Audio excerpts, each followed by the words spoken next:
How are we doing today? Good. Obviously, the number one purpose of fall camp practice is, to create good habits. Obviously, bad habits um, have a cost. Good habits have a price, but you got to pay the price for these good habits up front, which is obviously what you do when fall camp comes along. Um, this is a time when you have to sort of embrace the grind.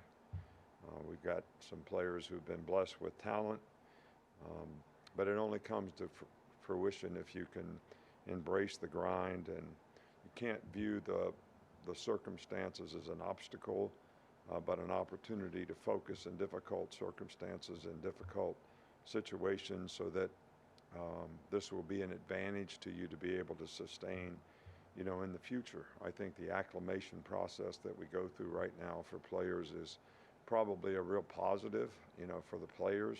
A couple days in helmets, couple days in shells, and then you put pads on. So it's good transition for players. I think it's been good practice for us so far. I see progress in every practice. There's obviously a lot of areas that we need to improve on.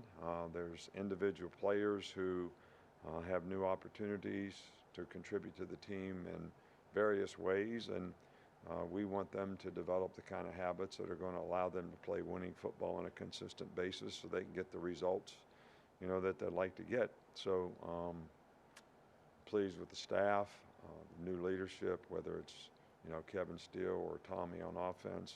Those guys have both done a good job. I think players have responded very well to them, and so far there's a lot of teaching, there's a lot of installation.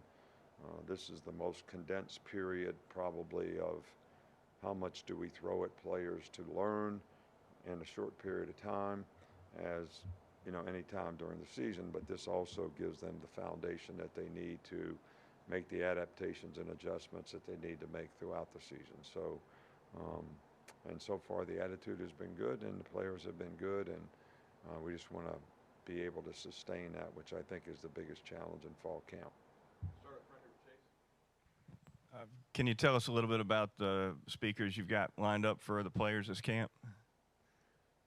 Well, we try to get the best speakers that we possibly can that will address issues that we're facing in college football, as well as people who sort of can help create a mindset that's going to help you be more consistent so that you can get the results that you want relative to the commitments that you make. So, and I think we have a really good blend of all those, types of people. Obviously, you guys know what the issues are. If you look at players that are suspended for whether it's gambling, drugs and alcohol, whatever. So those are all things that we're trying to educate players on relative to consequences of good and bad behavior, cause and effect, because we don't want anybody to suffer negative consequences that might impact and affect their brand, and that all goes to the choices and decisions that they make. And if we can impact those through education with good speakers, that's the goal of what we try to do throughout the year. But as it's the same thing, it's more condensed in fall camp. What have you seen from Chris Braswell so far this camp? Chris Braswell, guys, really speak up. Maybe turn the mic up a little bit. Chris Braswell has made an impact when he's had the opportunity to play. Now he's got the opportunity to be a full-time starter. He's a mature player. He's gotten bigger and stronger. He's a good pass rusher. So, we expect him to do well this season and have a great year, and we want to do everything we can to help him do that. When you're looking at the left side of your offensive line, what have you seen from the guys that are competing at left tackle and left guard? Well, I think you mentioned it. How are they competing? What's their maturity level relative to they have ability.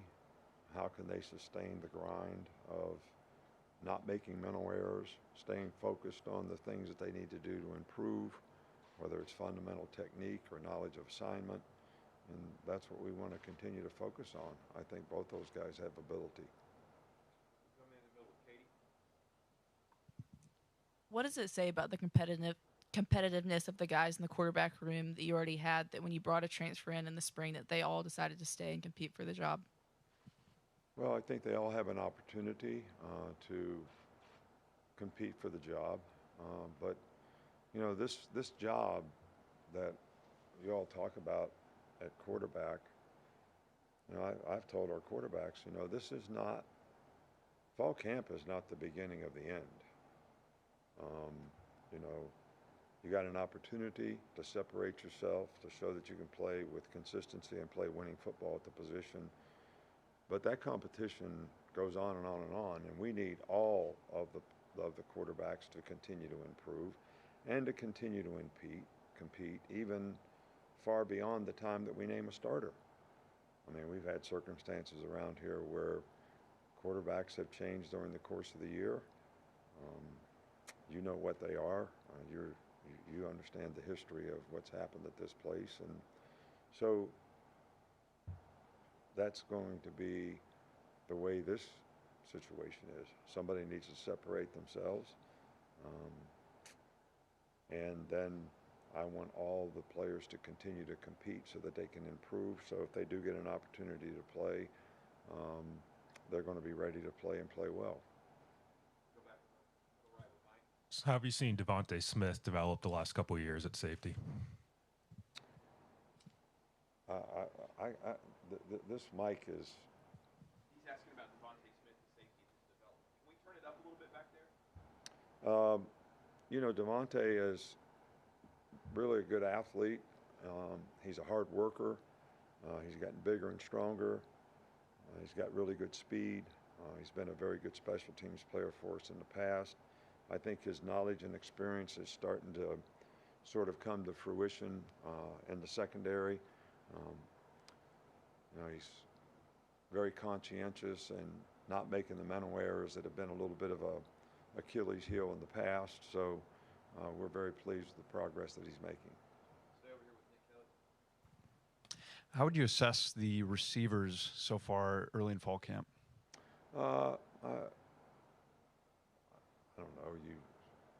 You have a specific guy that you'd like to ask about? I mean, we've got like 15 receivers. Some good, some okay, some need to improve, some have experience, some need to gain experience. I think they're all working hard, but I do think attention to detail is probably one of the biggest things in route running, timing, and the passing game that they all need to sort of focus on. So, you know, you ask me a general question. As a whole group, nobody's disappointed, and I think we have some guys that have talent there, and if we can get them to play to that level, I think we'll have a chance to have some guys that can make plays at that position. Coach, how good was it for you to see the fans back inside the stadium for a fan day and open practice for the first time in a while? Yeah, well, I think that fan day has always been something that is a good thing for fans. For them to be able to see a practice as well as spend some time around players and coaches to get autographs and things like that, which I think are important. And, you know, to condense that time for them is also good for us so that we can stay focused on really what we are trying to accomplish and what we're trying to do. But it was great. I enjoy it. I get to meet a lot of people, and makes you realize to some degree how important Alabama football and Alabama athletics are to a lot of our fans. You mentioned in the fall, it's when a lot of information gets thrown at players. Is there a time where maybe some of those early kind of lapses and mental mistakes kind of get forgiven compared to maybe later in the season where those would be less tolerated when players aren't learning as much? Well, mistake is a mistake. All right, and, you know, what did I say? You know, bad habits have a price. They cost you. And now is the time to develop good habits. I don't think we're never going to play perfect. Every player is going to make mistakes. How much we can minimize those mistakes and the degree of those mistakes relative to how it impacts and affects the outcome of the game. I think we're trying to get guys to stay focused on the process of how they have to focus on that particular play in that particular moment, so they have the best chance to be able not to make, a mistake that's very disruptive to whether it's offense, defense, giving up a big play, making a big play. And everybody has a responsibility and obligation and accountability to everybody, because as soon as one of us makes a mistake, including me, it impacts everybody on the team. So I don't know that that's ever something that you use the word forgive.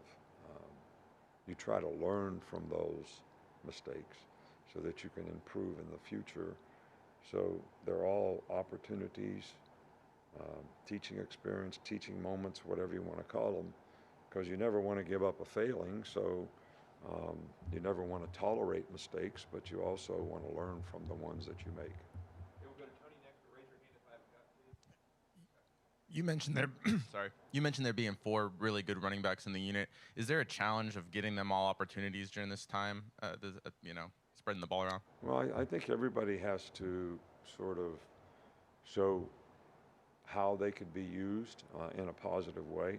I think that that's a position where those guys have been really good special teams players, and I think they can contribute in special teams, as well as we've had as many as 3 guys have really strong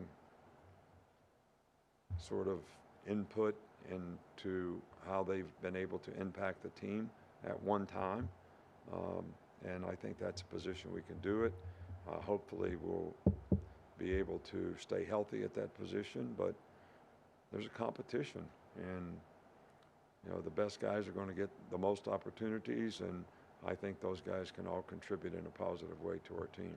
We're going to finish up here on. Yeah, Coach, not sure if you got a chance to see it, but Eli Drinkwitz kind of talked a lot yesterday about conference realignment and teams going from the East Coast to West Coast and how it might affect not just football, but, the other sports at schools and student athletes. I was wondering your opinion on that. Look, I did not hear what anybody's comments have been about this. Look, there's a lot of traditions that we've had for a long time in college football, and I think we're in a time of evolution for whatever reasons. And some of those traditions are going to get sort of pushed by the wayside, I think, and it's sad. Whether it's good, bad, or indifferent for college football, I guess you have to define what is good, bad, what is good and bad for college football. So I think one thing I would just hope that we would keep in mind in all the choices and decisions we make relative to what we do in college athletics is the student athlete. They're here to get an education. We want to try to help them develop careers on and off the field. And hopefully some of the choices and decisions that we make for college athletics in the future will impact them in a positive way. And I hope that we can keep that as a priority in terms of whatever we decide to do in the future of college football and college athletics. All right, thank you.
Good morning. Good to see everybody. Obviously, excited to be back at Alabama. It's a very, very special place for a lot of reasons, but the commitment to excellence that touches us on a daily basis, no matter what it is just it's unparalleled, and so it's exciting to be back. As far as defense, we all know this. We have arguably, to some people, but not to me, the best defensive mind that I've ever been around in the building. So the scheme of how we do things and go about things is not, that's Coach Saban, and we obviously help every way we can in that, but that's we are who we are. And then as far as the players, I think probably the most exciting thing about this group is they are coachable. They are coachable, and it's a work in progress. We're focusing very hard on relentless effort, physical, mental toughness, do your job mentality, and that they're very coachable to that, which is positive. The thing that probably goes unnoticed sometimes, doesn't get talked about a lot. I've been doing this a while, so I know when it is right, is that we have a very, very strong group of guys in the room with Coach Robinson, Coach Bala, Coach Hutzler, Coach Roach.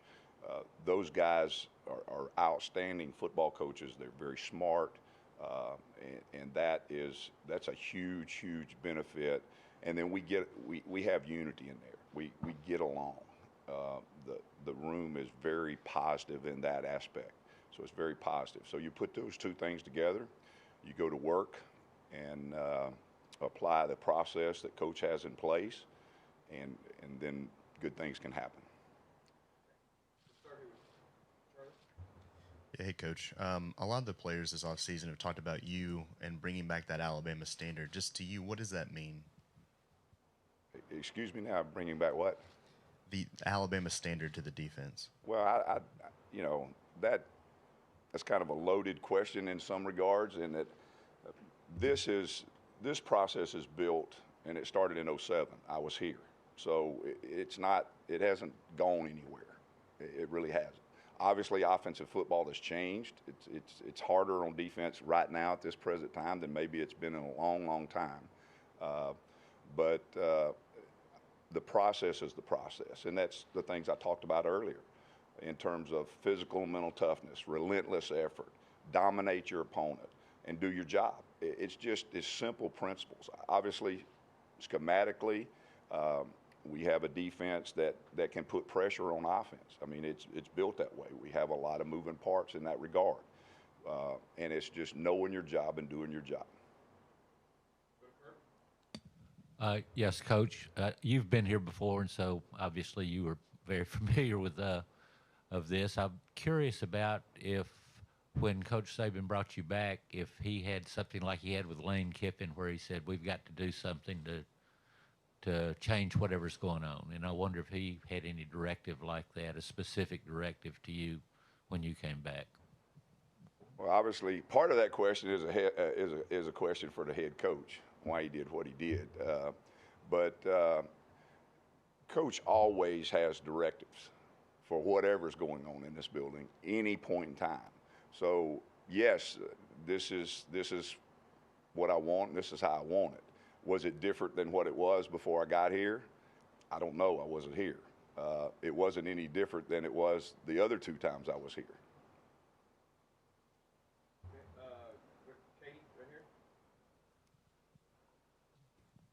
Hey, Coach, you talked about the defensive line in your opening. Just what's so special about that group and that group of guys?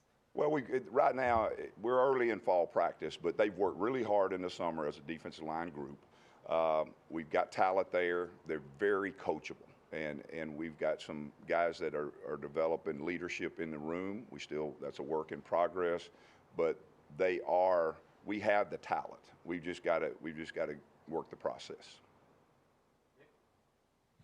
Hey, Kevin, you've been around some talented linebackers in the past. What do you see in Deontay Lawson and what he can be for this defense? Well, Deontay is a guy that's very smart. He works very hard, but he also has time on task. He's been there. And so that always helps in college football.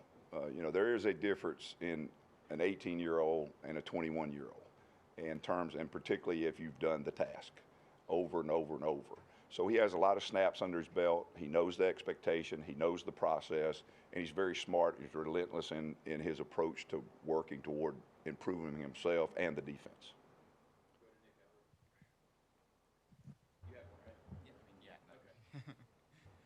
There's a lot of moving pieces in the secondary. Saban mentioned he wants versatility with some of the players. How do you see that group developing so far in the secondary? Well, again, we're early in the process. In the summertime, we do get some work with them, and we had spring practice. Again, the same thing. I mean, we're at Alabama. We have talent. There are talented guys out there. We've got guys that have played a lot. We've got some guys that have not played so much yet. But it's starting to fit together in terms of who's where and what, and then what their strengths are and how to utilize those. Chase right here. You touched on this a minute ago, but can you just speak a little bit more specifically about how much defense in college football has had to adjust the last 10, 12 years with fast break, spread, rule changes, all that? Right. It is a challenge defensively right now in terms of the tempo. Several years back kind of started the thing. And then the multiplicity of formations has gone off the roof in terms of that. We even have people that if they spread out any further, they'd be on the sideline. They'd be on the bench. They're using the whole thing. And so those kind of things that have happened, but then also the RPOs and then the look, the eye candy that goes with that, play action type stuff, where you've got pullers and running backs going opposite, which that's going down the exit ramp, Tony, right here, same spot. You've spoken a lot about the do your job mentality. In the past, there's been moments where maybe some younger players have struggled to grasp the scheme. Has there been an emphasis this offseason of maybe emphasizing or just simplifying things in order to let players play with confidence on the field? Well, do your job, and defense is a reaction. We don't call the offense knows what they're doing. They call the play. Everybody knows they run it. We have to adjust to everything, and so I cannot speak of the past. So I know this. There's always an emphasis in the process that Coach Saban has of do your job, know your job, do your job. And this group has been phenomenal at embracing that. Go to the other side with the king. Morning, Coach. You touched on this early on about the scheme being the scheme foundationally. For you, what has the process been like of maybe incorporating things that worked at past places and merging it with the foundation of the defensive scheme? Incorporating things that work for me into this system is really kind of, if you really knew what I'm saying here, it's the system I was running was this system. So it's not now. Incorporating maybe a little nuances, that happens with all of us. I mean, we spend all off season studying different teams, studying different defenses. The whole staff will bring ideas to the room. We're always evolving in that regard. As far as for me coming back in here, the verbiage, 80% of what is done here defensively, that's what I was doing at other places. Even the words were the same. So there was I didn't have to bring a new dictionary in. There are some nuances that have changed since I left. They primarily still stay conceptually within the base of what we were doing, just the application of the concept. So in that regard, we're always evolving. Yes, questions in the room? Micro there. There's been a theme among players this offseason about kind of cleaning up penalties and being more disciplined. How do you go about doing that in practice and trying to preach that? Well, it's no different. Penalties, those type things, it's no different. When you have something to correct, then you place an emphasis on it. And obviously, we have officials at practice. We chart every official. There are repercussions for your actions, and just it stays in front of you. And in most cases in life, as you know, if you keep something that you need to correct in front of you continuously, most people learn and it gets corrected. Coach, you've been to a lot of places, you mentioned that, but to return with Coach Saban, what was that emotion like for you to get that call to come back? Well, shocking. I did not see it coming. It was not something I expected. But obviously, when you get an opportunity to coach at the University of Alabama for the best coach that's ever done it, it's sometimes you look in the mirror and say, "Why me?" You know. But very blessed to be here. It's you couldn't ask for anything better. If you're going to coach college football, to coach at the University of Alabama for Coach Saban, that's what you want to do. Hey, Coach. There's been a lot of off-season hype about Caleb Downs. As far as true freshmen coming into defenses, you've seen a lot of them. How impressive is he, and how much of an impact do you think he might show early on? Well, obviously, you know that some of the questions that get asked, head coach needs to answer.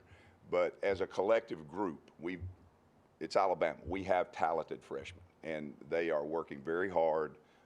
Trying to find where to place those guys is still a work in process, but we've got some very talented young freshmen, very smart, football smart young freshmen that can have the ability to be playmakers.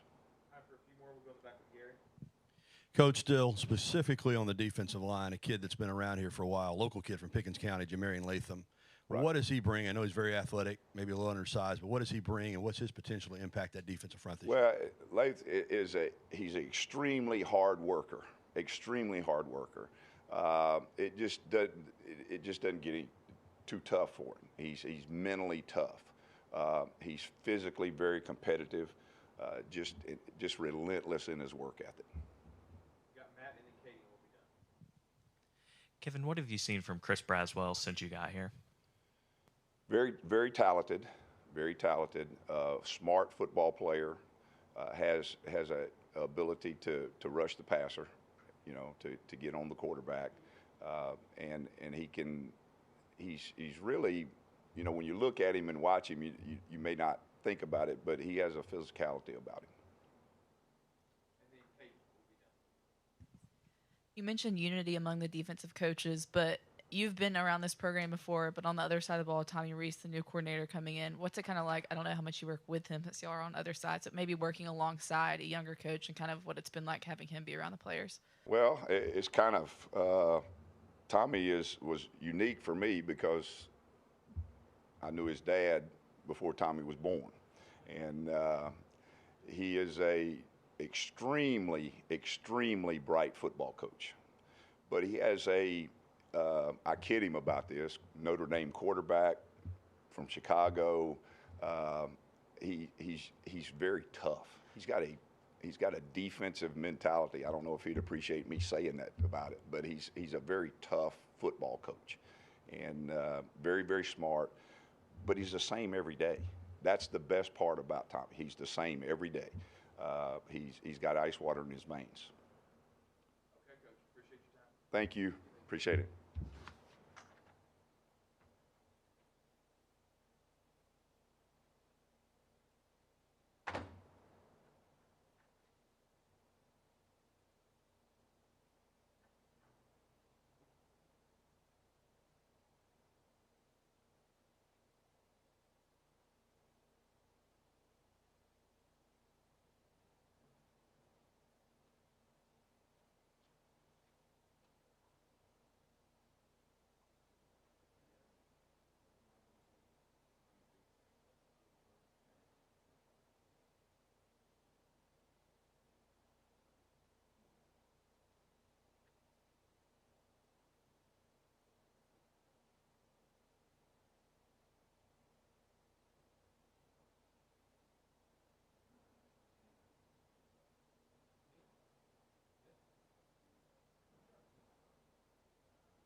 Tommy will open with a brief opening statement, and I will do my best to get to everybody. You might just raise your hand as you go if I miss you, because everyone's got their hand up. So, Tommy, go ahead. All right. First of all, thanks everybody for being here. Excited for my first opportunity to get to know you all and have an opportunity to speak in front of you all. Obviously, very fortunate to be here. Alabama's a place that has proven to be pretty special to coach at. We have great young men. We have great players here that are hungry to get better and hungry to do things the right way. I'm surrounded every day by, I think the best offensive staff, defensive staff, and support staff in the country. And, the people here have really, opened their arms and treated us well. And, I think we have a ton of buy-in right now amongst our staff and players, which makes coming to work really enjoyable every day. And, I think we're all energized and hungry to continue to practice and continue to get better and continue to see how good we can be. This is something that we take very seriously, something that we take a lot of pride in, and we're excited to continue this thing to go in the right direction and, see, how our players continue to respond and get better. But, we're in the only 3 days into training camp here, so a lot of questions, a lot of things to continue to unfold, but we really are enjoying the direction that the players are going in and, believe that we have, a good blend of veteran presence and young talent. And it's our job as coaches and as staff to continue to put them in position to have success and, try to get the very most out of them. So, again, thanks so much for you guys being here. I'm, excited to get to know everybody, and I guess we'll open up to questions, Josh, whenever. We'll start right up here in the front with you. Hey, Tommy. Mike Golick Jr., I think, tells a story about a decade ago. You guys were sitting in the locker room, and someone posed the question, if you come back as another position, what would it be? And he said, you said pulling guard. Why did you give that answer? I wasn't a very good quarterback, so I figured I could take another shot somewhere. I just, like, that physical part of the game has always resonated with me. I think, the offensive line's a group that can be unsung a little bit. And, really without that group of five in front of you, it's hard to do anything well, not just run the football, not just throw the football, but really, like, you're faced an uphill battle. And, I just always liked the camaraderie of the group of the guys up front. And there's a toughness to this game that I always felt like I missed by playing quarterback, and something that I kind of longed for. But, I've brought that up a few times. We'll go on the left side with Steele. Coach, you competed against Coach Saban while you were a quarterback at Notre Dame, but to get that call to come be a coach on this staff, what was that emotion like for you that you were the one that got the call? Yeah, I competed against him as a player, sort of, and then again as a coach in 20.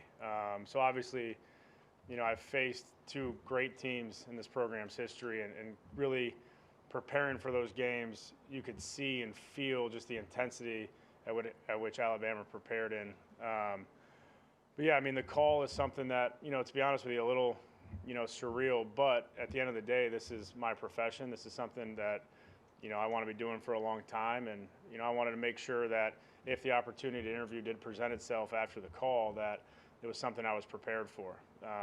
Obviously just knowing Coach from a distance there and what, he, looks for in his coaches and what he expects of the guys in this building, I wanted to make sure that I was fully prepared to, have an opportunity that, was presented to me. And, you kind of try to flush the emotion as quickly as you can and just, take it as, another interview, because that's really what it was, and try not to let any of that other stuff, cloud your judgment or mine. Coach, in the past, rather offensive coordinators that have been here, like Brian Daboll, Mike Loxley, obviously Bill O'Brien, they say Coach Saban wants you to learn the offense as opposed to bringing in your own system. Is it almost like going back in time and learning a whole new offense, and how steep has that learning curve been for you? Yeah, first of all, I think it's the right way to do it. There's been a system in place here for however many years, and you have players here that are familiar with terminology, with what you're trying to accomplish. And so to say one guy's going to come in here and change everything would be the wrong way to approach it. I full-heartedly agree with that. The learning curve is what it is. I don't find it to be too steep at all. I think when you have a general base knowledge of the game, there's only so many run plays you can run, only so many pass concepts you can have. It's just training your brain to switch how you call it. So really it wasn't a steep learning curve at all. This offense obviously has been prolific over the last decade, and to come in here and say we're going to change all these things would be foolish. There's certain things that we want to do or alter or, look at to enhance it, but a wholesale change would never make sense. And so, There are still times where, you got to remind yourself, hey, this is, we're calling it this. And again, we have a great staff, great support staff with our analysts and GAs that help us, with all those issues and all those little things. But our players have really bought into what we're asking them to do. And, for me to come in and learn the system was really a smoother transition than maybe, I anticipated. Tommy, you're from Chicago, spent a lot of time in South Bend. Has there been anything that you found weird or unexpected in a non-football sense about moving to the state of Alabama? No, I mean, we've really embraced, the differences and the culture. It's hotter, we learned that yesterday pretty quick. But no, I mean, the people have been really warm, for us. We've come in here and really felt, welcomed and all that. I mean, I think when we moved into our house, we had about 10 neighbors come off and drop baskets. That's something that probably hadn't happened for me before. The thing that really I resonate the most with is the love and the passion for the game of football. I mean, I was at a spring scrimmage on a Thursday night during, the month of May in recruiting, and you felt like it was a Friday night in the fall. And that's somebody that loves the game and grew up around it, like, that energized me.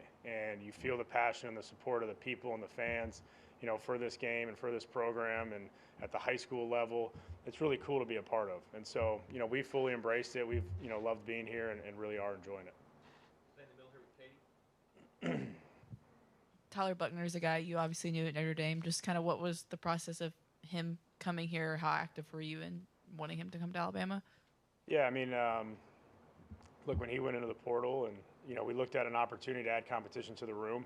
I think competition at all positions is going to bring out the best in individuals. It's going to add, an extra layer of development. It's going to allow people to rise, with the competition. And I think one thing we're trying to get the whole quarterback group to understand is when one guy has success, first of all, we need to look at it as shared success. We need to look at it as the group. Like, we want to leave practice saying the quarterback position, the quarterback group had a good day. The other thing we want to see is when one quarterback has success, it's going to challenge the rest of the group. And when we can do that, it's going to raise the level of play in the room. And so we don't want to look at it and shy away from it. We want to look at it as an opportunity to improve the entire group. To answer your question probably more directly, Ty's a guy I recruited at a young age, obviously spent 2 seasons with him. I think, he provides a little bit of a veteran presence in the room and adds some competition. And, I think he's hit the ground running with the rest of the guys on the team, especially with the rest of the quarterbacks, and it's been really a healthy transition. Kind of piggybacking off that, what does it say about both Jalen and Ty that they stuck around after you bring in a guy from the portal, and what kind of progress have you seen from those two? Yeah, I think they've both improved greatly from the spring. I think there's been an extra buy-in, since spring ball ended, and just doing more and doing extra to get themselves prepared.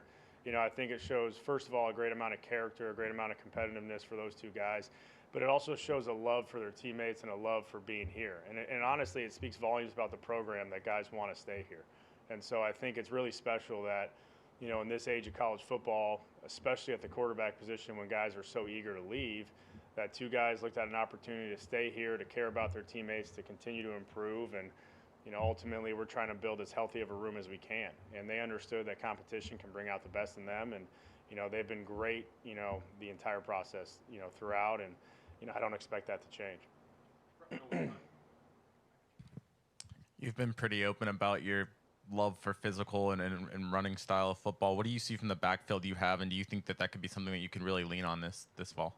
Yeah, I think, we have a great group there. We have a really healthy blend of some veteran guys. Obviously we have a couple of young players, in the room still. And, I think they all play a physical brand of football. I all think they're extremely well prepared. Coach Gillespie does an unbelievable job with that room. Really never any issues. They know their assignment. They play hard. They play physical.